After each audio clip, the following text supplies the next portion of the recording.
भनेपछि आज 19 जुलाई 2021 तदनुसार 4 श्रावण 2078 सोमबार। आज हामी माथिल्लो कोठाबाट हेर्नेछौँ। आजको शीर्षक छ आकाश गंगा भन्दा ठुलो। आज हामी परमेश्वरको वचन एफिसी 3को 14 देखि 21 सम्म पाठ गर्नेछौँ। यसै कारण म पिताको सामुन्ने आफ्ना घुँडा टेक्दछु, जसद्वारा स्वर्ग र पृथ्वीमा भएका हरेक परिवारको नाउँ राखिएको छ। म प्रार्थना गर्छु कि उहाँका महिमाको सम्पत्ति अनुसारको शक्तिले उहाँका आत्माद्वारा भित्री मनुष्यत्वमा तिमीहरूलाई शक्तिशाली पारुन् र विश्वासद्वारा ख्रीष्ट तिमीहरूका हृदयमा वास गरून् र प्रेममा जरा गाडिएका र दरिला भएर सबै सन्तहरूसँग चौडाइ, लम्बाइ, उचाइ र गहिराइ के रहेछ सो बुझ्ने शक्ति प्राप्त गर्न सक र ज्ञानलाई मात गर्ने ख्रीष्टको प्रेमलाई थाहा पाउन सक, ताकि परमेश्वरको सारा पूर्णताले तिमीहरू भरिपूर्ण हो। उहाँलाई जसले हामीभित्र काम गर्ने उहाँको शक्ति अनुसार हामीले मागेको वा चिताएको भन्दा ज्यादै प्रशस्त मात्रामा गर्न सक्नुहुन्छ।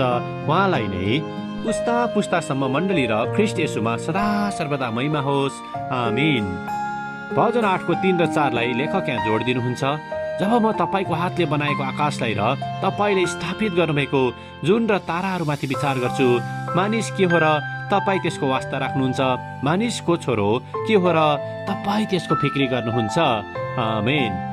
लेखक आफ्नो अनुभव र विचारलाई यहाँ यसरी प्रस्तुत गर्नुहुन्छ कि कहिले तपाईले आकाशका ताराहरूलाई हेरेर आफैलाई निकै सानो महसुस गर्नुभएको छ?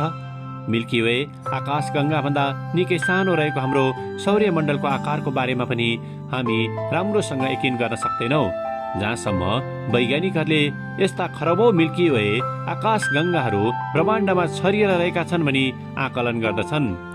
ब्रह्माण्डको बारेमा यी सबै कुराहरू थाहा गर्दा हामी सबैले आफैलाई निकै सानो र महत्त्वहीन पाउँदछौँ र परमेश्वरले ती सबै आफ्नो वचनद्वारा सिर्जना गर्नुभएको थियो भनी थाहा पाउँदछौँ।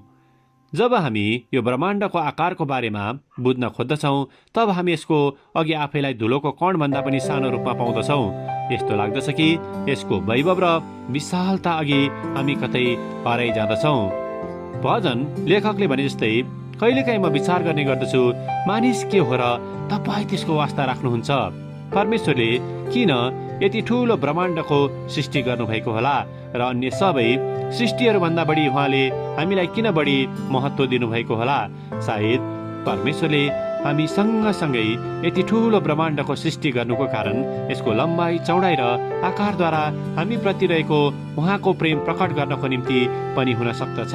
एफिसी 3 को 18। किनकि परमेश्वर जसले आफ्नो वचनद्वारा सबै थोकको सिर्जना गर्नुभयो, उहाँले आफ्नो एकलौटे पुत्रलाई हाम्रो पापको खातिर मर्नको निम्ति यस संसारमा पठाउनु भएको थियो। उक्त प्रेम नै यो सृष्टिको आकार र गहिराई भन्दा निकै ठुलो रहेको छ, जुन हामीलाई निकै अचम्मित पार्ने कुरा हो। आमेन।